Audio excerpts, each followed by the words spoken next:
Abra sua Bíblia no livro dos Salmos, no Salmo 67.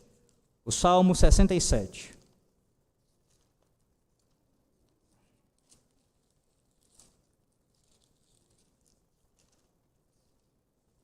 Perceba que não é um salmo longo, são apenas 7 versículos, mas como todo texto da palavra de Deus, e alguns então, é muito profundo, irmãos. Águas muito profundas aqui, diante de nós. Então, esteja já atento para isso e preparado para ouvir o sermão.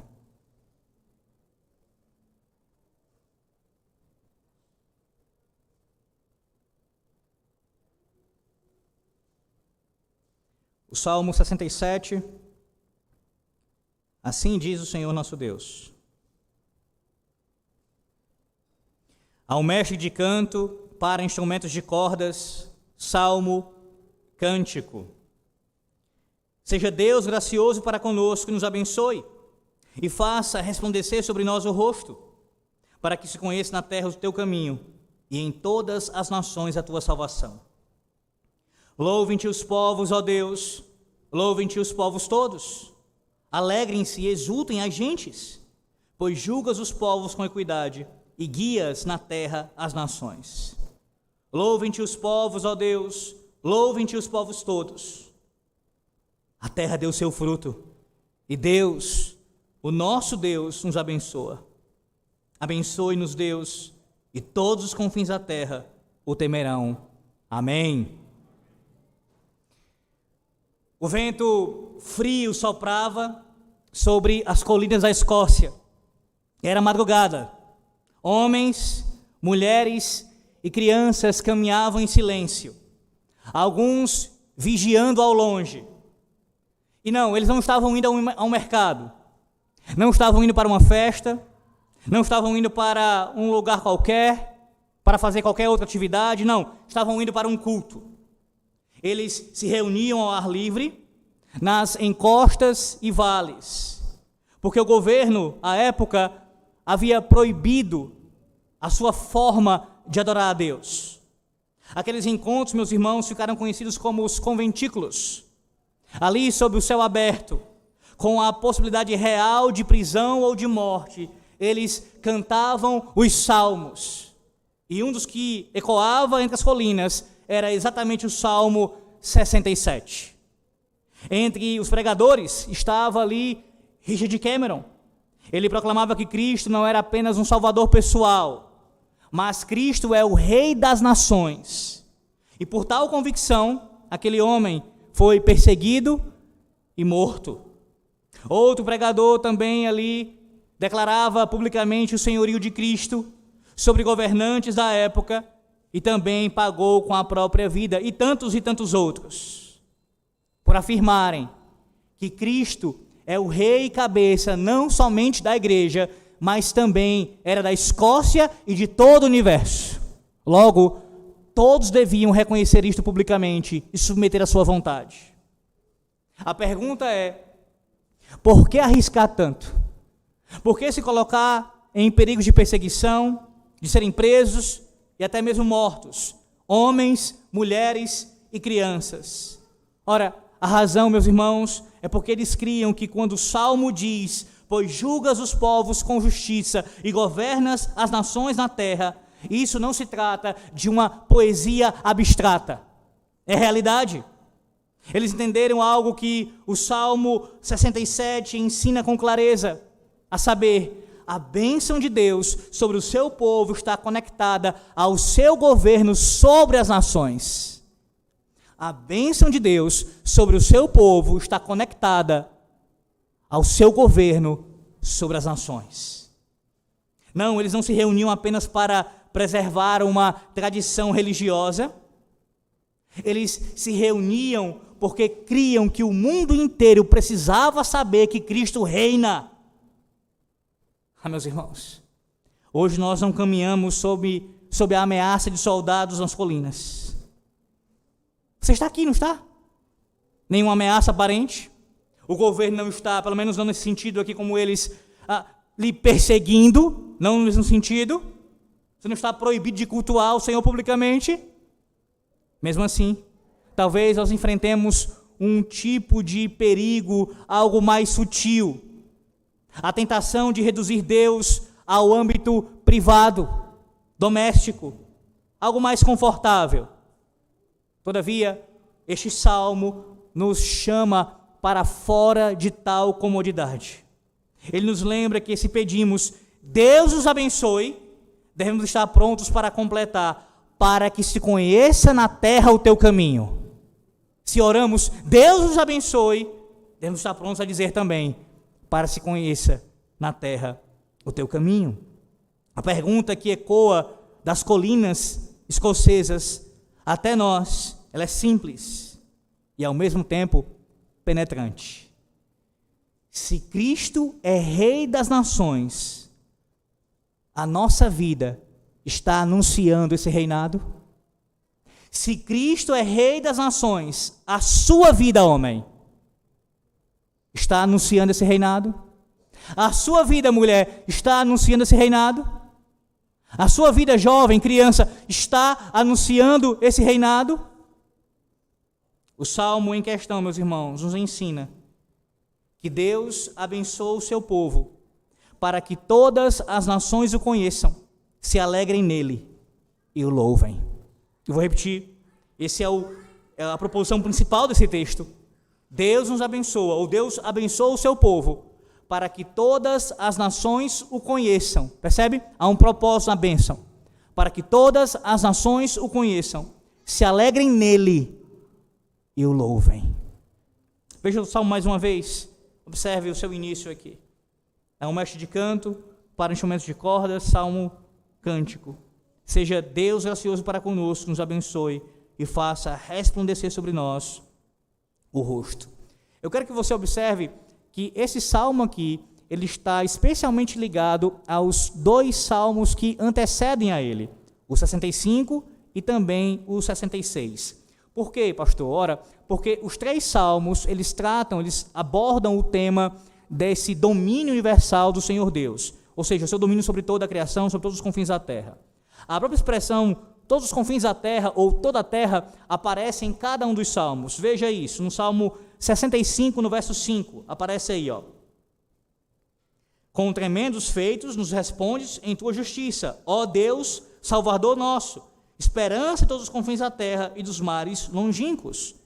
O próximo Salmo, 66, verso 4, diz assim, ó. Prostra-se toda a terra perante ti, canta salmos a ti, salmodia o teu nome. E a mesma ideia aparece no verso 7 do Salmo 67. Abençoe-nos Deus, e todos os confins da terra o temerão. A conexão com o Salmo 66 é ainda mais evidente, pois ele termina com a frase, bendito seja Deus. Veja, o versículo 20 do Salmo 66. Bendito seja Deus, que não me rejeita a oração, nem aparta de mim a sua graça. Enquanto o Salmo 67, ele começa e termina com a bênção de Deus ao seu povo. Como eu li já no verso 1, seja Deus gracioso para conosco, aqui rogando que o Senhor Deus volte o seu rosto, resplandeça o seu rosto sobre o seu povo, e termina com o verso 7, que eu já li também, sobre Deus abençoar o seu povo, abençoar até mesmo até os confins da terra. Agora veja, o salmo em questão, o salmo está sendo exposto nessa noite aqui, ele vai além dos anteriores. Porque nele você percebe aqui uma oração de uma dupla bênção. Primeiro a Israel e, em segundo lugar, aos gentios. Há promessas quanto a isso. Deus abençoando o seu povo, tanto os judeus como também os gentios. Os gentios seriam, e que de fato foram incorporados assim ao povo de Deus, fazendo parte da aliança. Como vocês ouviram pela manhã, como ouvimos pela manhã, Deus tem somente um povo, formado por judeus e gentios. Observe também a repetição aqui do refrão, nos versos 3 e 5, enfatiza a visão dos gentios participando da misericórdia salvadora de Deus e divide o salmo em três partes. Primeiro, observe aí, os versos 1 e 2, e 6 e 7 formam dois blocos semelhantes. Como assim? O começo e o fim invocam a bênção de Deus. Primeiro bloco, invocando a bênção de Deus, versos 1 e 2. Segundo bloco, versos 6 e 7. Então, esses dois extremos do Salmo invocam a bênção do Senhor Deus. Versos 1 e 2, versos 6 e 7. E no meio aqui, imagina como um sanduíche aqui, né? No recheio, na parte do meio, do 3 ao 5, você tem aqui o salmista se dirigindo diretamente a Deus, em louvor, em cântico, em adoração ao seu santo nome.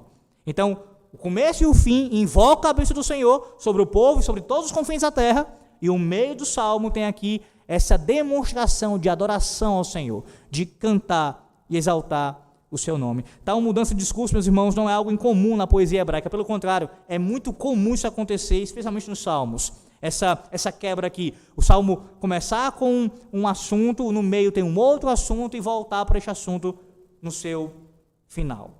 Em primeiro lugar, eu quero que você observe aqui os dois primeiros versículos, tendo em mente o seguinte ensino: Deus abençoa o seu povo com a luz do seu rosto, para que o seu caminho seja conhecido na terra.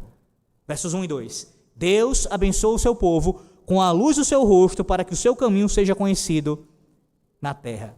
Veja o verso 1 mais uma vez, eu não lerei, que eu já li já 2 vezes, mas veja o verso 1 aí, observe ele. O que é que o salmista está citando aqui? Se você é um bom leitor da palavra de Deus, espero que seja, sabe muito bem a que texto ele faz referência aqui. Volte lá, sem desmarcar o Salmo 67. Vá para Números, capítulo 6. Números, 4º livro da Bíblia. Números, capítulo 6.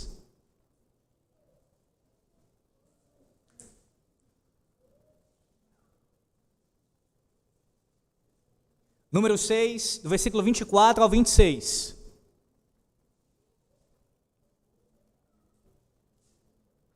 O Senhor te abençoe e te guarde. O Senhor faça resplandecer o rosto sobre ti e tenha misericórdia de ti. O Senhor sobre ti levante o rosto e te dê a paz. Sim, irmãos, o salmista está citando as palavras aqui, elas são extraídas da conhecida bênção araônica, que era proferida, sobretudo no final do culto solene, pelo sumo sacerdote, ali, clamando ao Senhor Deus, pedindo ao Senhor Deus que abençoasse o seu povo. Expliquei já isso outras vezes, mas de fazer isso menção a esse ponto rapidamente. Sabe a bênção apostólica? Quando o culto é concluído com a conhecida bênção apostólica, que é retirada lá de 2 Coríntios, quando Paulo termina a sua carta falando sobre o Pai, o Filho e o Santo Espírito e abençoando o povo de Deus. Pois bem, esse padrão neotestamentário, ele não é novo nesse sentido.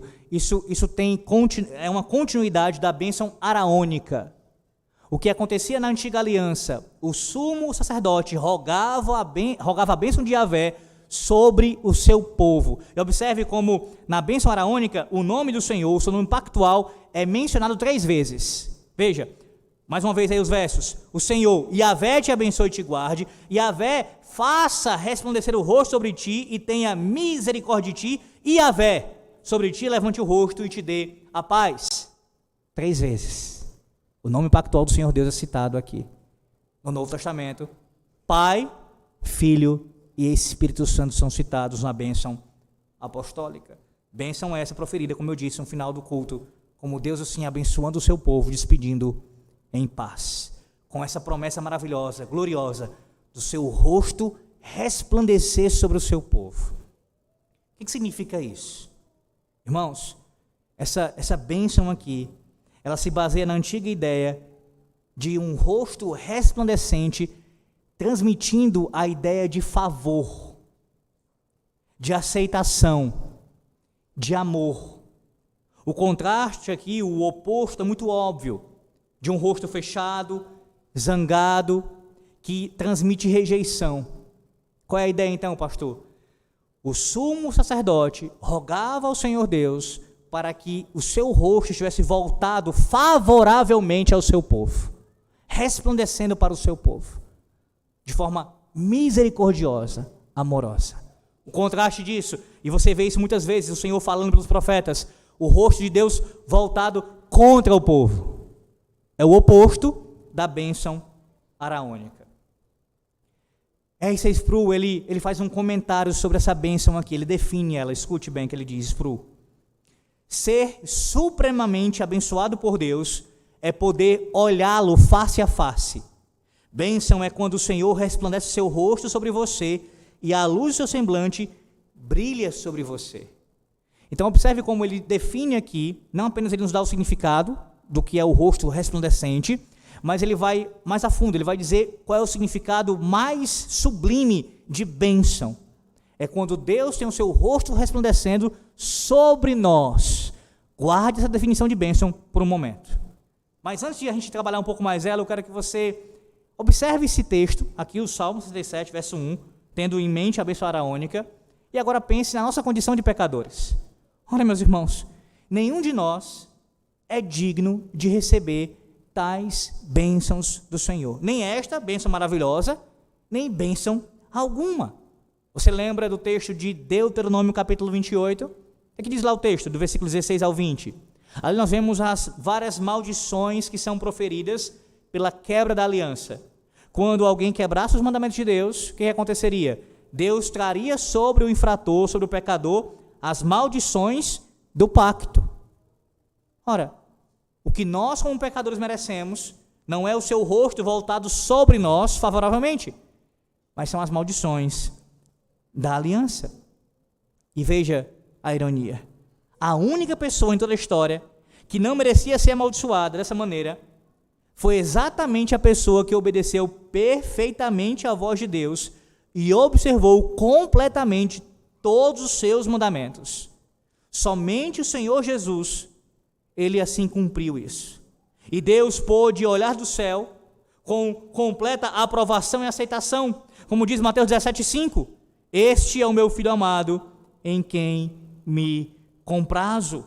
Com base na satisfação do seu Pai, com a sua perfeição, meus irmãos, Jesus foi capaz de oferecer como substituto e como sacrifício no lugar do seu povo, se oferecer para que a bênção de Deus, merecida por ele, pudesse resplandecer sobre as pessoas cujos pecados e maldições ele carregava. Sim, é por causa da vida de Cristo e da sua obra que o rosto de Deus pode resplandecer sobre nós, vis pecadores. Portanto, quando o salmista ele ora aqui no versículo 1 do Salmo 67, ele estava apelando para a graça salvadora de Deus que ele iria proporcionar por meio de Cristo.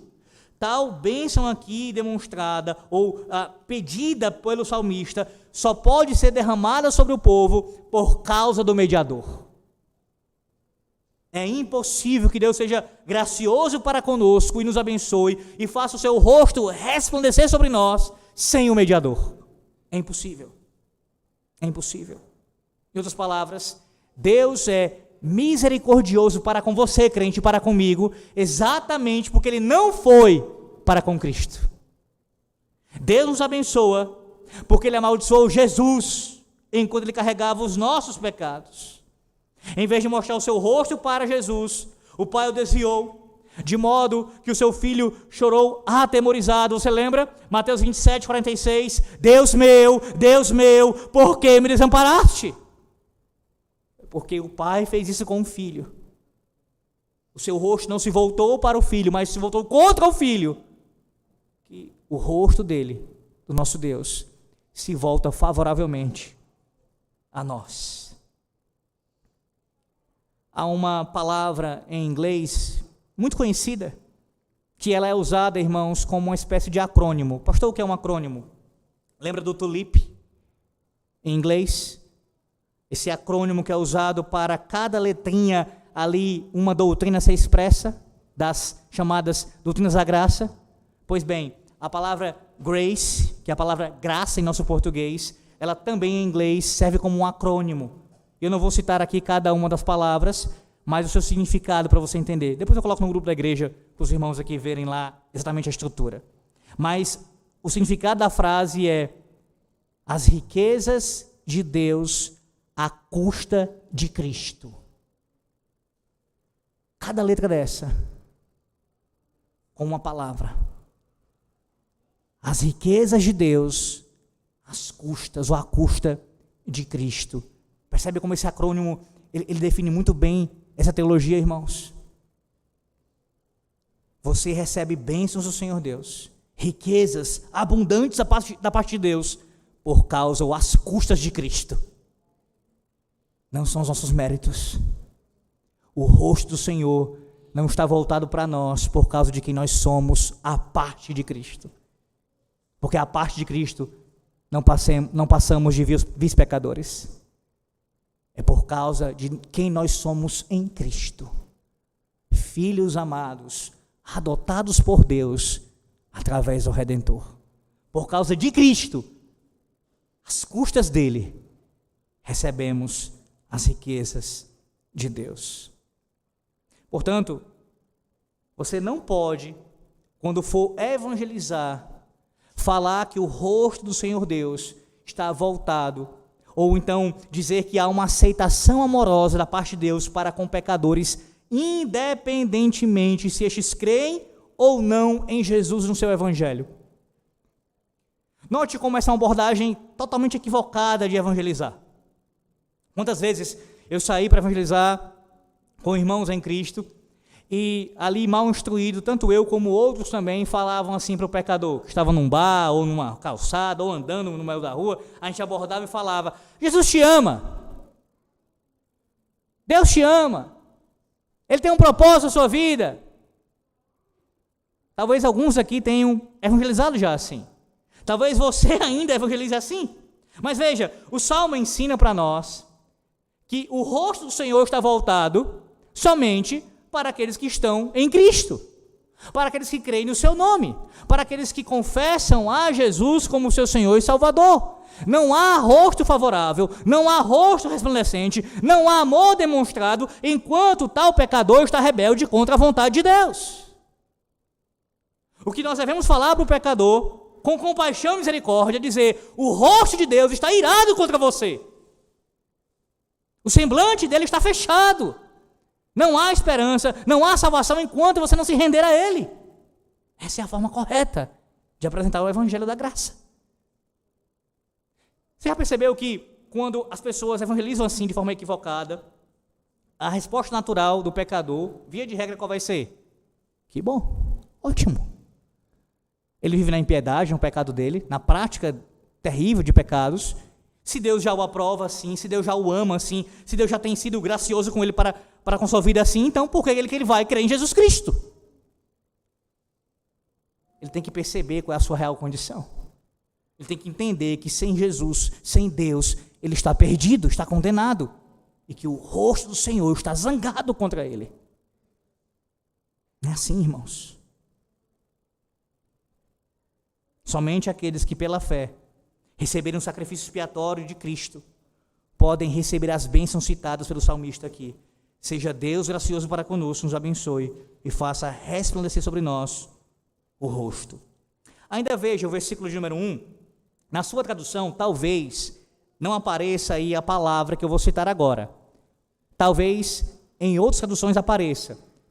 E se você não tem ela aí aparecendo na sua tradução, talvez, é possível que você já tenha ouvido falar sobre ela ou lido em alguma outra tradução, que é a palavra selá. A palavra selá. Eu já citei isso, já expliquei isso há muito tempo aqui em nossa igreja. Eu quero mais uma vez a explicação do que significa selá. Não há um consenso absoluto sobre o significado disso entre os estudiosos.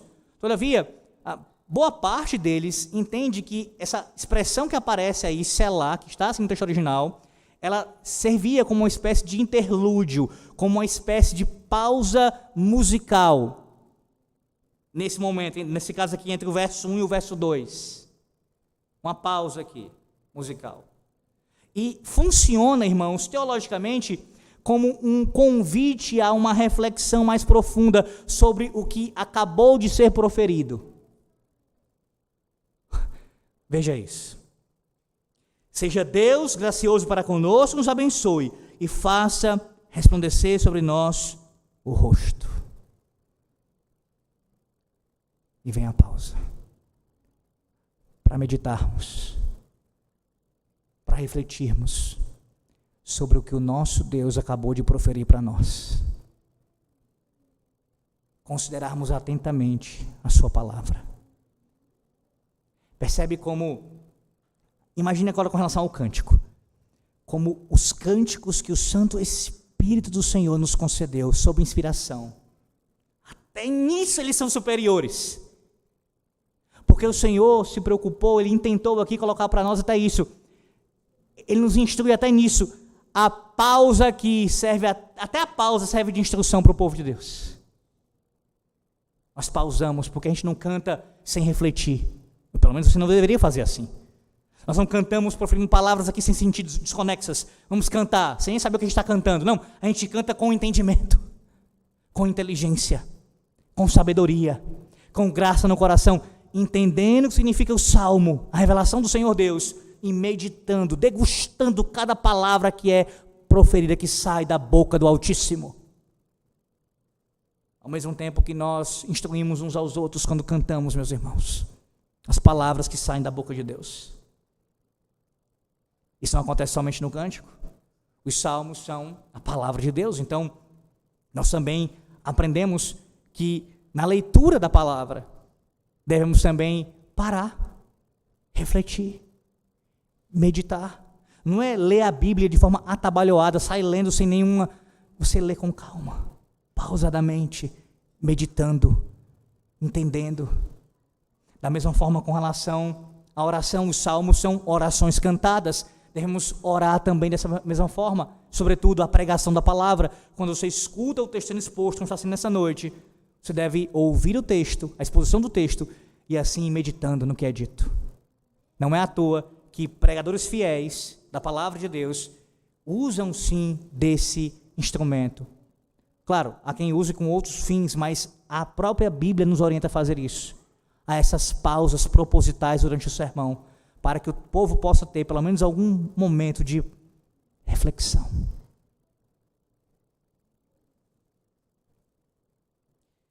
Mas voltando aqui, irmãos, ao conceito bíblico de bênção, desse verso primeiro, percebe como ele desafia os nossos anseios superficiais, ele desafia os anseios superficiais da maioria dos crentes hoje.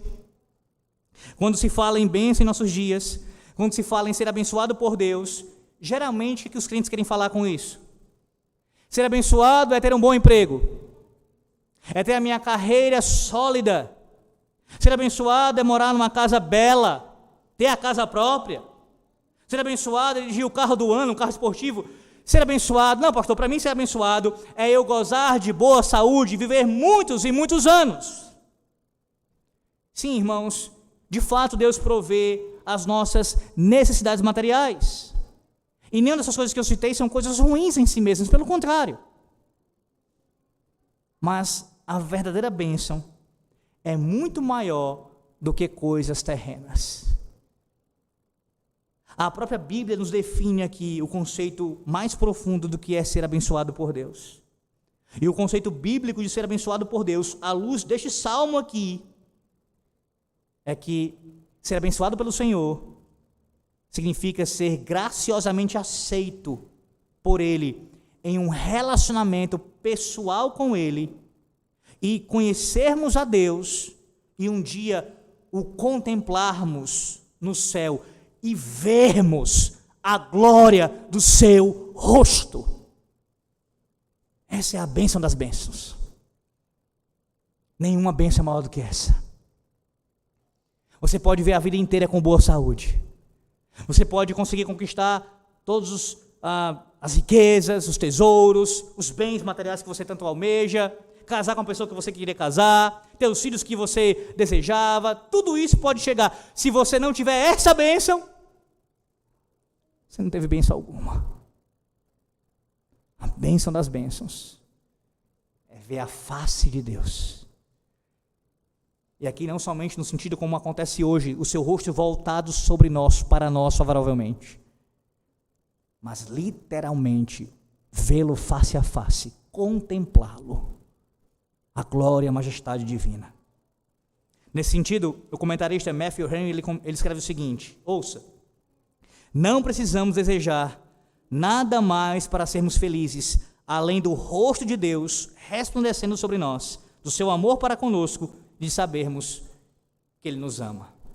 Eu pergunto a você nessa noite, É isso que você mais almeja? O rosto do Senhor resplandecendo sobre você, o seu amor para com você, a certeza de que Ele te ama, isso basta para você? Basta mesmo? Mesmo que hoje Ele te fira como Ele feriu Jó? E tire tudo de você? Tudo, até a saúde? Isso te basta? O rosto do Senhor Deus resplandecendo sobre você é suficiente para você? Ainda você diria, sou um homem abençoado, sou uma mulher abençoada. Por quê? Porque o rosto de Deus resplandece sobre mim. Seria suficiente para você? Infelizmente, meus irmãos, todos nós falhamos nisso. Pecamos contra o nosso Deus. E valorizamos coisas supérfluas muito mais do que a sua presença em nossas vidas. A comunhão que temos com Ele, a certeza da salvação eterna, o perdão de pecados, a comunhão com o Deus Santo. Tudo isso é colocado por nós em segunda categoria. Como, tudo bem, é importante, é legal, mas e o que vem depois? Ter Deus não é suficiente. Ter Deus não é suficiente. Ainda com relação ao verso 2, observe agora. Quero que você note como o propósito da bênção de Deus é nos conduzir, no caso, é nos usar para que o seu nome seja conhecido na terra. Verso 2 diz assim: para que se conheça na terra o teu caminho e em todas as nações a tua salvação. Perceba que o que vem a seguir agora é um desejo de que o conhecimento salvador que Israel tem de Deus, que tinha de Deus ali, e de seus caminhos, fosse manifesto a todas as nações. A ideia aqui, irmãos, ela é semelhante ao texto que nós lemos na Santa Convocação, Isaías, capítulo 43, dos versos 10 a 13, onde ali nós vemos a declaração de que Israel é a testemunha de que o Senhor é Deus e que não há Salvador além dele. A ideia seria essa: depois de ser abençoado por Deus, Israel, a quem Deus escolheu, deveria servir como uma bênção para as demais nações. Tendo começado com um apelo sacerdotal, pelas bênçãos de Deus ao seu povo, o salmista agora, no versículo 2, ele continua declarando o propósito das bênçãos de Deus em nossa vida. E a pergunta é: que resultado Deus pretende alcançar por meio das nossas bênçãos? Qual é o resultado? Deus nos abençoa, no verso 1. Com qual propósito? Qual é o objetivo? Nós sabemos que é a sua glória em última instância, esse é o motivo principal. Mas o verso 2 fala de um outro propósito aqui, um propósito subordinado a esse maior. Qual é o propósito? Deus nos abençoa, propósito, versículo 2, para que se conheça na terra o teu caminho e em todas as nações a tua salvação. Ou seja, Deus se revelou ao seu povo para que por meio dele pudesse revelar ainda mais por toda a terra. Isso significa, irmãos, que aqueles que escaparam da maldição do pecado por meio do sacrifício de Cristo são chamados por Deus para compartilharem essa mensagem de salvação a todos os pecadores do mundo. Por muito tempo, na antiga aliança, Israel falhou quanto a isso. Falhou terrivelmente quanto a isso. Nos dias de Cristo, de Jesus aqui na terra, nós percebemos como os judeus, eles tratavam os gentios muitas vezes. No lugar de ser um povo que era para ser um instrumento de bênção do Senhor Deus para alcançar os povos perdidos, eles queriam, por assim dizer, reter a bênção para si mesmos, somente para eles. Nós somos o povo escolhido. E tratando os gentios como de segunda classe, segunda categoria. Todavia, este salmo aqui prova para nós que ainda assim tinham judeus que tinham esse entendimento, essa concepção correta, e por revelação divina, chegamos à conclusão, sim, de que essa é a vontade do Senhor Deus, revelada ao povo na antiga aliança, e que foi, sim, pelo menos por alguns, praticada. O anúncio do nome de Deus, seus caminhos, a todas as nações da terra. Agora, que você observe algo importante aqui. Nesse verso 2, em conexão com o verso 1, nós temos o seguinte aspecto aqui sendo destacado. Deus fez uma promessa a Abraão, você lembra? Gênesis 12, 3, ele diz assim: em ti serão benditas todas as famílias da terra. A mesma bênção abraâmica que Deus prometeu a Abraão, ela aparece onde? Na bênção, ou na bênção solene ali, araônica.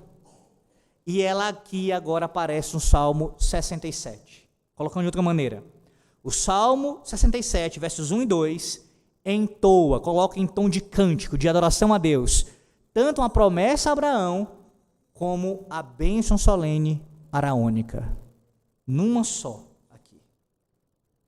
A ideia seria essa: quando as pessoas recebem a salvação pela promessa de Abraão, resplandecem com a glória das bênçãos de Arão.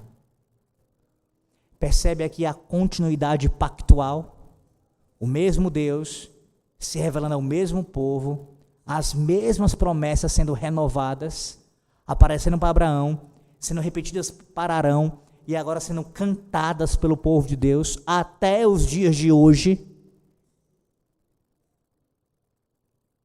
Além disso, eu quero que você também perceba aqui que há duas principais maneiras pelas quais os crentes devem assim disseminar o evangelho, devem assim proclamar a mensagem do Altíssimo. Primeiro, verso 2, ele deseja que se conheça na terra o teu caminho. E por caminho, meus irmãos, por caminho de Deus, o salmista se refere aqui ao modo de Deus. E por extensão, ao pacto de salvação que Deus fez pela fé no Salvador que ele enviaria. Há um comentarista chamado David Dixon que ele diz o seguinte sobre esse texto, sobre esse versículo 2 aqui, o caminho do Senhor. O mundo desconhece a religião verdadeira até que Deus, por seus próprios instrumentos, a revele. E nenhuma forma de religião agradará a Deus e beneficiará os homens, salvo o caminho de Deus, no qual haverá homens para andar na direção da fé e obediência. Ou seja, o chamado de Deus aos cristãos é para revelar esse caminho de salvação por meio do nosso testemunho do Evangelho ao mundo. Que caminho é esse? Irmãos, é o mesmo caminho que ele anunciou desde os nossos primeiros pais. O que foi que ele fez? Quando Adão e Eva caíram, se rebelaram contra Deus, o Senhor anunciou qual seria o seu caminho, o modo pelo qual Adão e Eva e a sua descendência seriam redimidos, a saber, através de um mediador, através de um que viria para salvar o seu povo dos seus pecados. E isso é demonstrado no capítulo 3 de Gênesis, quando o Senhor mata um animal, sacrifica um animal e com as suas peles cobre Adão e Eva, tipificando a justiça de Cristo, que nos cobre, que assim nos justifica e nos torna assim justos diante do Senhor. Esse mesmo caminho de salvação que foi ensinado por Deus para Adão e Eva, foi passado de pai para filho. Foi o que aconteceu. Abel, lá em Gênesis capítulo 4, ele, quando vai prestar culto a Deus, ele oferece culto ao Senhor por meio de quê? De sacrifício. Ele fez isso da cabeça dele? Não. Isso veio por revelação, que foi dada ao seu pai Adão e foi transmitida por Adão, por Eva, para Abel. E isso foi se continuando, isso foi visto durante toda a antiga aliança até a vinda de Cristo. O modo, o caminho de salvação do Senhor Deus é Jesus Cristo, o Senhor e Salvador. Lembrando aos irmãos o texto que foi até mencionado hoje pela manhã, de João 3,16, porque Deus amou o mundo de tal maneira que deu o seu Filho unigênito para que todo aquele que nele crê não pereça, mas tenha a vida eterna. Este é o caminho, para que se conheça na terra o teu caminho, para que se conheça na terra o teu modo de salvação, para que se conheça na terra Jesus Cristo, o Redentor. Talvez você fique um pouco surpreso em observar aqui um salmo que é centrado numa bênção sacerdotal, como ele começa, e ao mesmo tempo falar aqui, enfatizar a pregação e o testemunho da palavra de Deus. Mas eu quero lembrá-lo de que os sacerdotes na antiga aliança não tinham o dever somente de apresentar os sacrifícios a Deus. Sim, de fato. Mas eles também eram pregadores e mestres das Escrituras. Eles pregavam a palavra de Deus e ensinavam a palavra de Deus publicamente, irmãos. Lembra de quando Jerusalém foi restaurada após o exílio da Babilônia? Quando isso aconteceu, foi o sacerdote Esdras e seus companheiros levitas que pregaram e ensinaram a palavra de Deus ao povo. Neemias 8:8 registra que leram no livro, na lei de Deus, claramente dando explicações de maneira que entendessem o que se lia. Sim, o sacerdote tinha o dever de abrir a escritura e expô-la, explicá-la, pregá-la ao povo. Eles eram mestres da palavra de Deus. O Novo Testamento confirma também esse ministério sacerdotal da palavra de Deus. Vou dar um exemplo disso. Lá em 2 Coríntios capítulo 5, versículo 20, Paulo diz que ele e todos nós que somos ministros do Evangelho, somos embaixadores em nome de Cristo, como se Deus exortasse para o nosso intermédio. Em nome de Cristo, pois rogamos que vos reconcilieis com Deus. Os pastores, a nova aliança, os pregadores da palavra, também cumprem esse aspecto do ministério sacerdotal. Anunciam a palavra, pregam a palavra de Deus publicamente. Então você diga, então pastor, quando o Salmo aqui no verso 2 fala sobre conhecer o caminho na terra, o caminho do Senhor na terra, esse anúncio é feito somente por pastores? Claro que não. Publicamente, Deus levanta a nós ministros para anunciar o Evangelho, mas cada crente, cada membro do corpo de Cristo tem também a responsabilidade, em uma certa medida, de também anunciar o Evangelho de Cristo. Um exemplo disso, bíblico, 1 de Pedro, capítulo 2, versículo 9. Pedro diz, vós, porém, olha o que ele vai dizer, sois raça eleita, sacerdócio real, nação santa, povo de propriedade exclusiva de Deus. Qual o objetivo? A fim de proclamardes as virtudes daquele que vos chamou das trevas para a sua maravilhosa luz. Então, todo cristão deve anunciar, nesse caso, a palavra melhor é, deve testemunhar do Evangelho. Você, homem, você, mulher, você, criança, deve testemunhar do Evangelho de Cristo. A pergunta que é feita nessa noite a você quanto a isso é a seguinte: você está fazendo a sua parte nessa grande obra? Você tem se preparado para testemunhar o Evangelho biblicamente? Lido e conhecido cada vez mais o que a Bíblia diz sobre isso, crido e anunciado o Evangelho? Você está orando para que Deus o use para proclamar salvação aos outros? Quantas desculpas nós inventamos, meus irmãos? Nós usamos para poder não anunciar o Evangelho. Ah, pastor, a minha capacidade é pequena. Ah, pastor, eu tenho pouco tempo. Ah, pastor, eu tenho poucos recursos. Veja, tudo isso pode ser verdade, sim, mas isso não te isenta da responsabilidade, nem a mim. Todos nós temos limitações, inclusive para anunciar o Evangelho. Mas continuamos sendo responsáveis diante de Deus para anunciar as virtudes, para proclamar as virtudes daquele que nos chamou das trevas para a sua maravilhosa luz. Você não quer que outras pessoas também saiam das trevas?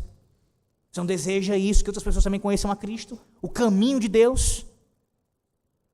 Há uma segunda maneira pela qual o povo de Deus deve fazer com que o Evangelho da graça seja conhecido, meus irmãos. E a segunda maneira, a segunda forma, é através de nossas vidas, o nosso testemunho quanto ao nosso comportamento. O verso 2 diz assim: em todas as nações a tua salvação. Há um comentarista que ele vai expor bem esse princípio, ele vai dizer assim, ó: as pessoas que não são cristãs estão nos observando. Escute isso. Nós afirmamos conhecer, amar e seguir Jesus Cristo. Dizemos que Ele é nosso Salvador, nosso Senhor e nosso amigo. A pergunta que ele faz aqui é: que diferença Ele faz para esses cristãos? No caso, vai perguntar ao mundo de forma inquiridora a nós: onde está o Deus deles? Pode-se dizer, sem sombra de dúvidas, que o maior obstáculo ao evangelismo no mundo hoje é o fato de a igreja não dar evidência da sua própria vida e obras do poder salvador de Deus. Isto é, devemos anunciar o evangelho não somente com as nossas palavras, sim, devemos fazer isso, mas também elas devem ser acompanhadas pelo nosso testemunho de obediência ao Evangelho da graça de Deus. A precisão aqui dessa fala, meus irmãos, revela uma razão urgente para orarmos como salmista, para que Deus nos abençoe e faça resplandecer sobre nós o rosto. Não para nós monopolizarmos sua graça e nos regozijarmos na luz do seu favor, mas para que outros possam ver em nós a sua bênção e beleza, a fim de que sejam atraídos por Deus, por nosso intermédio. Além do seu testemunho com suas palavras, a sua vida, meu irmão, a sua vida, minha irmã, tem demonstrado isso também? Tem testificado da obra, da graça de Deus sobre você? Ou quando alguém olha para a sua vida e vê a sua profissão de fé, a sua declaração de que você crê em Cristo, mas dos seus frutos, só enxerga frutos podres? Não, isso não vai dar desculpa para o ímpio naquele dia, naquele grande dia. Se o ímpio alegar diante de Deus isso, será condenado da mesma forma. Olha, eu conheci vários crentes falsos e por isso eu não criei em ti. Isso não será justificativa para ele ser poupado. Contudo, a nossa falha em testemunhar, em testificar com nossas vidas, nos trará responsabilidade diante de Deus. Anunciar o caminho do Senhor, a sua salvação, com as palavras de Cristo e com a vida de Cristo.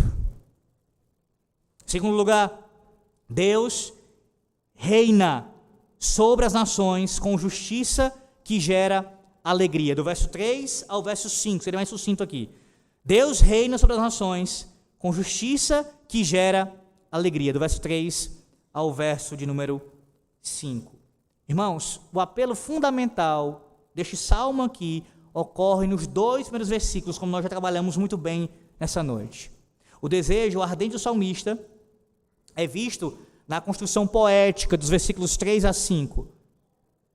Ele pede que as nações, no versículo 4, alegrem-se e exultem sob o governo gracioso de Deus. E tal exclamação, ela é finalizada por um insistente chamado à glória de Deus. Tanto o verso 3 como o verso 5 repetem, veja, ele diz assim, louvem-te os povos, ó Deus, louvem-te os povos todos. E aqui você tem o propósito do evangelismo. Veja o raciocínio aqui.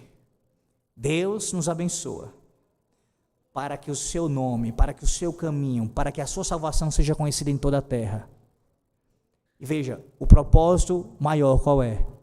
É para que uma vez que as nações se rendam, Deus receba culto, Deus seja adorado, cantemos louvores ao seu nome. Certo comentarista diz assim sobre isso. Ele diz que os louvores a Deus são a maior motivação ou a motivação mais elevada do nosso evangelismo. O maior incentivo em todo o evangelismo não é a necessidade dos seres humanos, mas a glória de Deus. Não é que eles recebam salvação, mas que deem a Deus a honra que é devida ao seu nome. Colocando as coisas no seu devido lugar, os pingos nos is aqui. Por que a gente evangeliza? Por que a igreja faz missões? Por que a igreja envia missionários para anunciar o evangelho aos povos perdidos? Qual é o motivo? Talvez você diga, pastor, é para que eles conheçam a Cristo. Isso está certo em parte. Mas o senhor não falou no verso 2? De fato, esse é um propósito. Só que o propósito último qual é? É para que Deus seja louvado. As missões e evangelismo têm o propósito para que Deus seja glorificado, que haja culto ao Senhor Deus. Há um pastor batista chamado John Piper que escreveu um livro sobre isso, sobre missões. E o seu argumento principal, que ele repete várias vezes no seu livro, é essa ideia.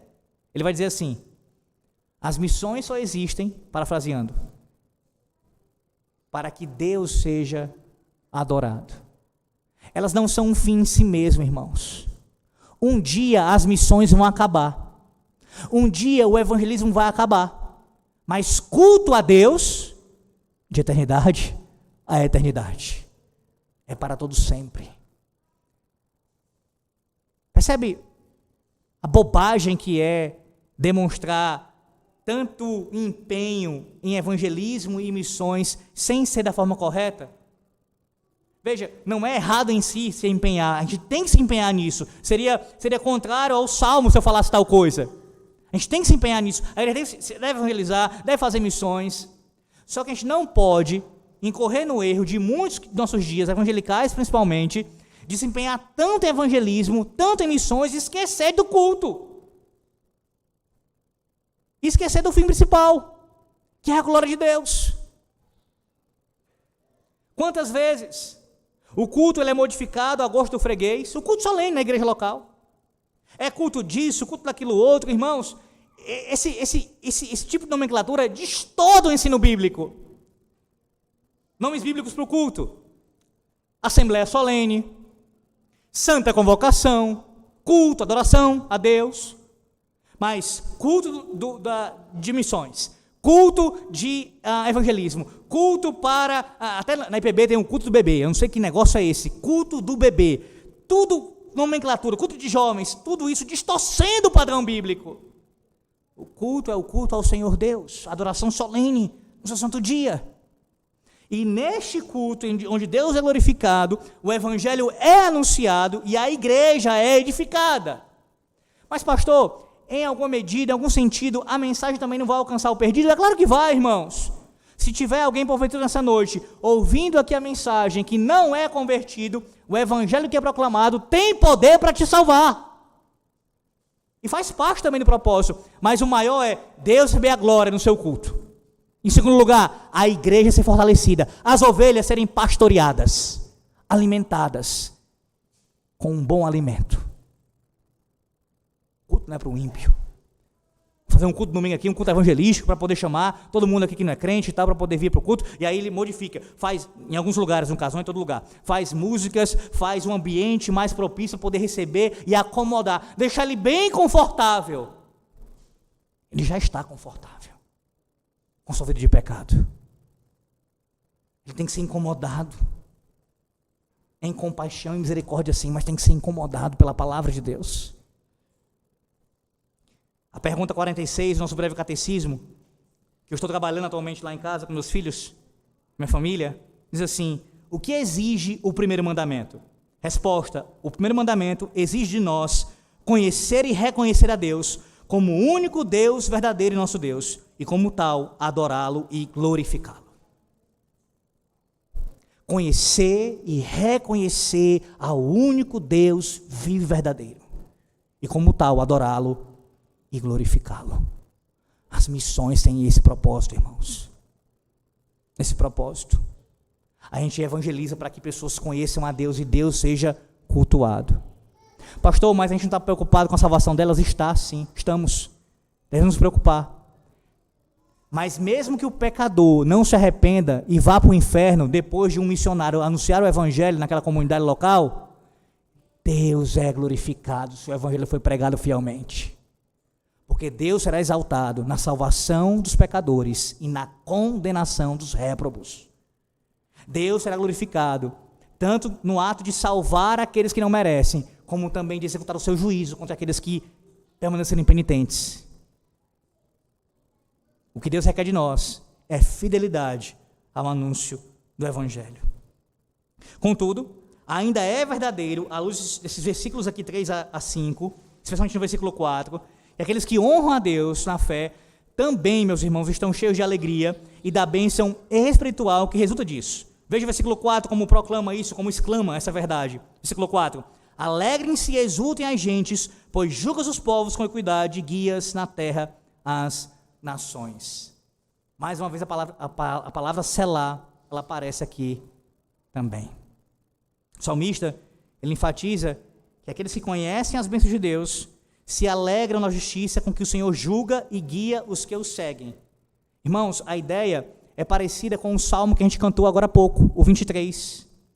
Ali, Davi, ele se alegra no governo abençoado, exercido pelo bom pastor. Ele está demonstrando júbilo, louvor a Deus pelo governo do bom pastor. Sim, aqueles que andam nos caminhos de Deus não querem senão se deitar em pastos verdejantes e pastar ao lado de águas tranquilas. Salmo 23, verso 3 diz: guia-me pelas veredas da justiça por amor do seu nome. Assim Davi se alegrou. Irmãos, aqueles que se submetem à lei e à orientação da palavra de Deus também serão abençoados com a vida piedosa e realizada que os leva ao céu. Esse quadro nos lembra que o Evangelho não é dado somente para que possamos ser perdoados pelos nossos pecados, mas também com o fim de que possamos viver uma vida saudável e piedosa em obediência às Sagradas Escrituras. A alegria que a salvação traz inclui não apenas a nossa conversão inicial a Cristo, mas também uma vida subsequente de júbilo que vem do ato de seguir os caminhos de Deus sob a orientação da sua palavra. Isto é, você crê em Cristo a sua salvação, isso te alegra, é claro, te traz grande alegria, grande júbilo, mas também a sua vida contínua de obediência à palavra, de conhecimento da lei de Deus e praticando isso piedosamente, também te enche de alegria. Ou seja, à medida que você vai sendo orientado e guiado nos caminhos de Deus, você vai se alegrando. Quanto mais santo você se torna, mais alegre você fica. Quanto mais você obedece e ama e tem prazer na lei de Deus, mais você se alegra em se parecer com seu Pai Celeste. O salmista, ele aguarda aqui, nesses versos, com grande expectativa, um momento em que as nações se alegrarão e cantarão de alegria pela fé em Cristo, irmãos. Ouça bem com atenção isso daqui. Charles Spurgeon, ele ressalta que as nações só podem receber a prosperidade verdadeira se submetendo ao senhorio de Cristo. Ele vai dizer assim, elas podem mudar seus modos de governo de monarquias para repúblicas e de repúblicas para comunas, porém continuarão em sua miséria até que se curvem diante do Senhor de todas as coisas. As nações podem mudar as suas ações políticas. Entra rei, sai rei, muda de presidente, o governo altera. E claro, isso vai trazer benefícios ou não para nós, a gente tem que orar por isso certamente, mas enquanto não houver uma mudança completa, e aqui deixa eu ser mais específico, enquanto não se submeter ao senhorio de Cristo, enquanto a nação não for guiada nas veredas do Evangelho da graça, tal nação não será abençoada. Oremos por isso, meus irmãos. Oremos para que as nações conheçam o Senhor, que a gente anuncie o Evangelho, que a gente cante os louvores de Deus com essa fé no coração, para que o nosso país, o nosso Brasil, possa conhecer a Cristo, não o falso evangelho que é proclamado por muitas falsas igrejas, e pela própria falsa igreja de Roma, mas conhecer de fato a Cristo e submeter a sua vontade. Sim, é na igreja que o caminho de Cristo inspira louvores alegres, enquanto homens, mulheres e crianças de todas as tribos, nações, línguas e povos se regozijam em Cristo e aprendem sobre o seu caminho de salvação.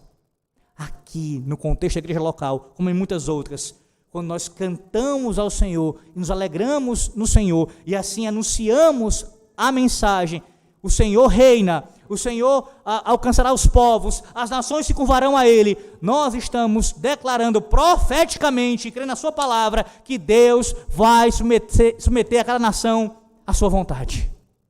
A sua vontade.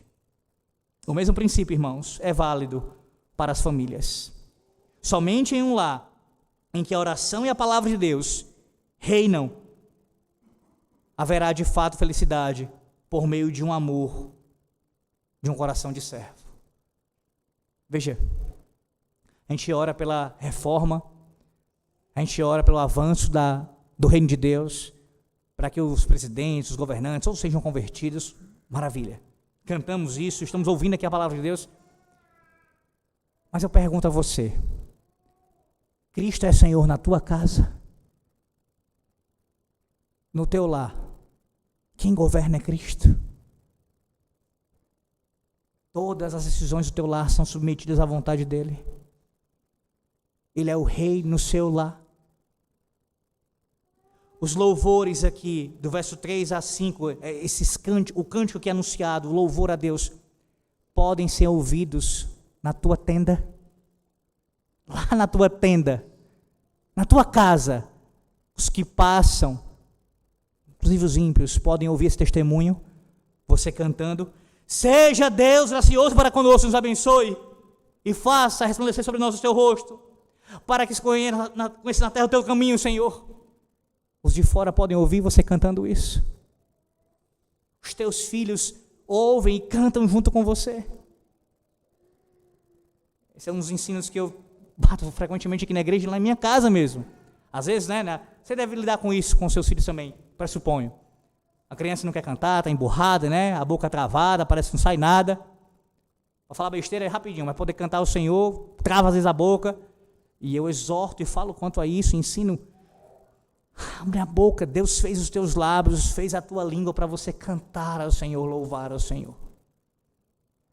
E se alegrar com isso, tenha deleite, tenha prazer em cantar a Deus. E através disso, anunciar o seu caminho. Terceiro e último lugar, no versos 6 e 7 agora. Deus assegura a colheita até os confins da terra.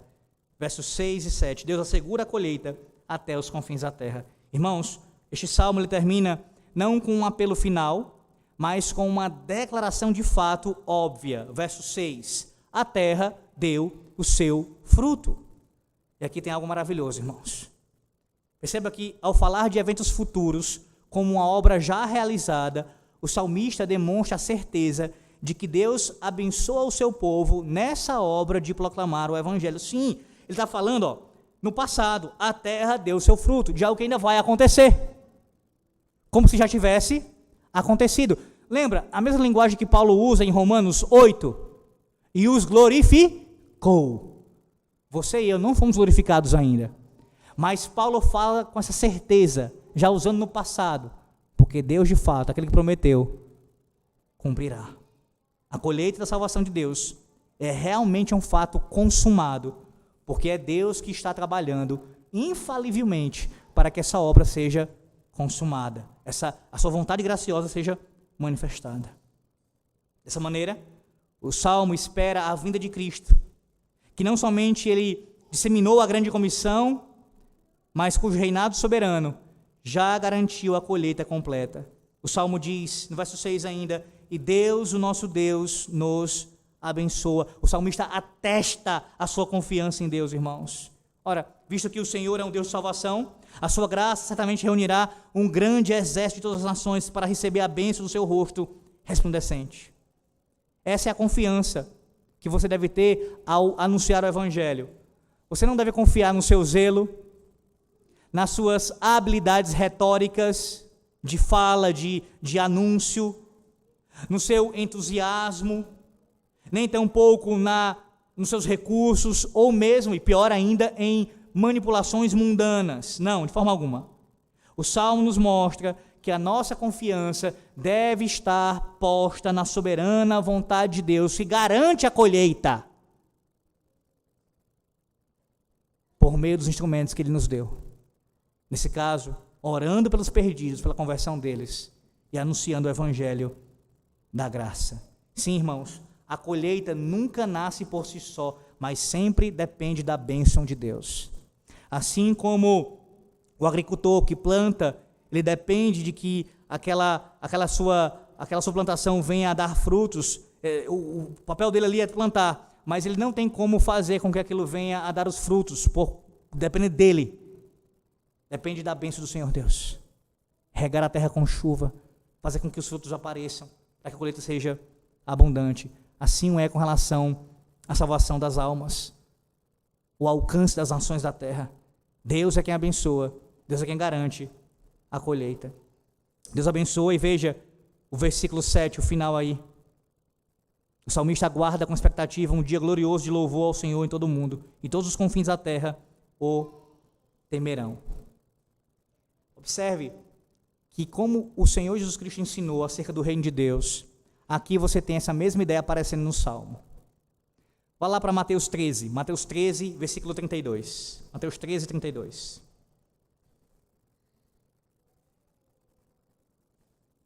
Estamos caminhando para o fim. Mateus 13, 32.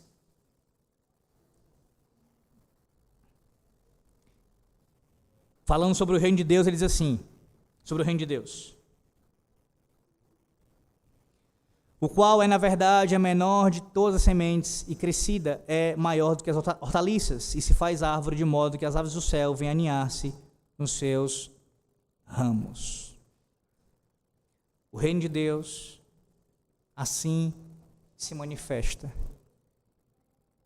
de pouco em pouco, e tomando um alcance mundial. Toda vez que eu falo sobre isso, eu preciso lembrar você que você precisa olhar para a história inteira. Começando no Éden até mesmo, mas se você quiser avançar um pouco ali com Abraão, a promessa abraâmica de que as nações da terra seriam abençoadas por causa do filho, do descendente de Abraão, do Senhor Jesus Cristo.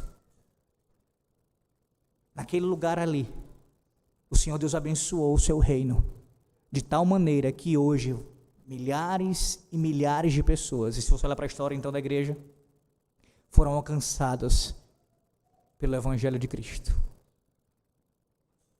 Como é que alguém pode ler um salmo como esse e cantá-lo e ouvir agora a pregação dele e não ter um enxerto de fé no coração? Otimista. E crer que Deus, pelo seu poder, converte povos. Ou não foi o que ele fez através de Jonas lá em Nínive? Ou não foi o que ele fez na própria Escócia e em outros lugares? Deus, pelo seu poder, garante a colheita, meus irmãos. Então, aqueles que nos acusam de serem sonhadores demais, esse pessoal que tem uma escatologia otimista, olha, está vendo como eles... É Deus quem fala isso, a sua palavra. A colheita Ele já garantiu. Se você olhar para a revelação e para a história como um todo, você testifica isso. Começou pequeno e foi crescendo, crescendo, crescendo, a ponto de que um dia, como diz Isaías, o conhecimento do Senhor será tão grande como as águas cobrem o mar. Você tem participado disso? Como eu já pontuei, orado por isso, se envolvido nesta obra, para que os confins da terra temam ao Senhor? Sim, irmãos. A pergunta para você nesse final aqui é: as bênçãos que você recebe da parte do Senhor Deus têm servido para ampliar o louvor de Deus no mundo? O Salmo nos ensina que as bênçãos que nós recebemos do nosso Deus, e aqui a principal delas, o seu rosto voltado para nós, a comunhão com o Senhor, a certeza de salvação eterna em Cristo, é para que você não retenha isso não, mas que você passe para outros. É para que outros possam conhecer o seu Deus. É para que o nome de Deus seja conhecido ainda mais na terra através de você. Volte comigo àquelas colinas frias na Escócia. O vento continua soprando, meus irmãos. As famílias ainda estão reunidas. Um vigia observa ao longe. No centro daquele ajuntamento simples, alguém começa a entoar: louvem-te os povos, ó Deus, louvem-te os povos todos. Eles não tinham templos seguros como nós temos aqui o nosso. Não tinham apoio do governo. Não tinham garantias alguma de sobrevivência. Mas aqueles homens, mulheres e crianças tinham convicção. Creram que se Deus estava preservando, era com o propósito que o seu nome fosse conhecido. Se estavam vivos, era para que Cristo fosse exaltado. Diferente de muitos, não é? As promessas de Deus não morrem, você não morre antes de se cumprir na sua vida. Veja, se você está vivo, é para que o nome de Deus seja conhecido. Ser abençoados com fé era para que essa fé ela ecoasse além das colinas. O Salmo 67, meus irmãos, começa com um pedido de bênção, mas termina com os confins da terra temendo ao Senhor. Ele começa conosco, com o povo de Deus, com quem ele tem uma aliança, mas termina nas nações. Hoje, você não está aqui escondido em colinas. Nós não estamos ouvindo os cavalos se aproximando, ou mesmo os carros. Mas nós temos outra decisão a tomar nessa noite. Quando nós oramos: Deus, abençoa-me. Estamos dispostos a completar a oração para que o teu caminho seja conhecido na terra. Senhor, me abençoa para que o teu caminho seja conhecido na terra. A bênção que você recebe não tem em você o destino final. É o ponto de partida. Se Cristo é Rei das Nações, como criam homens como Richard Cameron, então nossa vida, meus irmãos, não pode ser pequena, privada e autocentrada. Sim, que Deus nos abençoe, mas que Ele nos abençoe de tal forma que através de nós as nações o conheçam, os povos se alegrem e os confins da terra o temam. Porque no fim, a maior evidência que você de fato foi abençoado é que o nome de Deus tornou ainda mais conhecido através de você. Esse salmo nos ensina, meus irmãos, que Deus abençoe o seu povo para que todas as nações o conheçam, se alegrem nele e o louvem. A Deus seja a glória e que o seu nome seja conhecido através do seu povo, através de você e de mim, em toda a terra. Amém. Oremos. Graças te damos, Senhor, por tua palavra, por Senhor falar conosco. E pedimos ao teu Santo Espírito que aplique as nossas vidas. Que o Senhor nos perdoe por nossas falhas e pecados, por não ouvirmos a tua palavra como deveríamos e não praticarmos o que ouvimos essa noite. Mas que nessa noite em diante o Senhor nos ajude a sermos santificados e conformados à tua santa vontade. E que possamos, ó Deus, ao sermos abençoados por ti, anunciar o teu nome em toda a terra, para a tua glória, para que Cristo seja conhecido. Em nome do Senhor nós oramos, em nome do Senhor Jesus. Amém.